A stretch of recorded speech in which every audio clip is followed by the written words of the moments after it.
కేంద్రంలోని అధికార ఎన్డీఏ కూటమిలో అనూహ్యంగా చోటు చేసుకుంటున్న తాజా పరిణామాలు తెలుగుదేశం, జనసేన పార్టీల రాజకీయ భవిష్యత్తు మరియు ప్రాధాన్యంపై సరికొత్త చర్చకు దారితీశాయి. పశ్చిమ బెంగాల్కు చెందిన తృణమూల్ కాంగ్రెస్ పార్టీకి చెందిన 20 మంది తిరుగుబాటు లోక్సభ ఎంపీలు తమను ఎన్డీఏ కూటమిలో ప్రత్యేక సమూహంగా గుర్తించాలని స్పీకర్ ఓం బిర్లాకు లేఖ ఇవ్వడం, అలాగే రాజ్యసభలోనూ ఎన్డీఏ బలం పెరగనుండటంతో కేంద్రంలో బీజేపీ స్థానం మరింత సుస్థిరమైందని నిపుణులు అభిప్రాయపడుతున్నారు.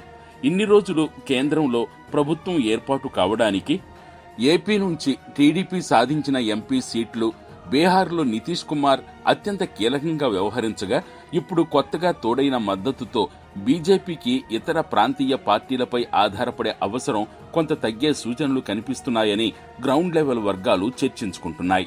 ఇప్పటి వరకు కూటమిలో టీడీపీ అత్యంత క్రియాశీలక భాగస్వామిగా ఉన్నందున కేంద్ర ప్రభుత్వం ఏపీ అడిగిన నిధులను కాదనకుండా ఇవ్వడమే కాకుండా కేబినెట్లో 2 కేంద్ర మంత్రి పదవులను కూడా కేటాయించిందని రాజకీయ పరిశీలకులు గుర్తు చేస్తున్నారు.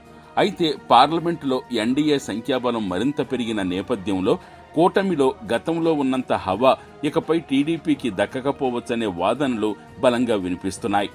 మరోవైపు గతంలో ప్రొఫెసర్ నాగేశ్వర్ వంటి మేధావులు చేసిన కొన్ని రాజకీయ వ్యాఖ్యలు ఇప్పుడు సోషల్ మీడియా మరియు పొలిటికల్ సర్కిల్స్లో మళ్లీ చక్కర్లు కొడుతున్నాయి.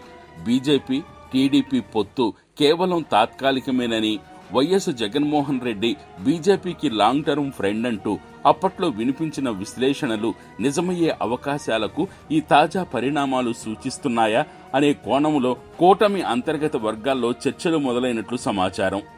ఈ నేపథ్యంలో మారిన జాతీయ రాజకీయాల ప్రభావం ఏపీ ప్రయోజనాలపై ఏ మేరకు పడనుందనేది వేచి చూడాలి.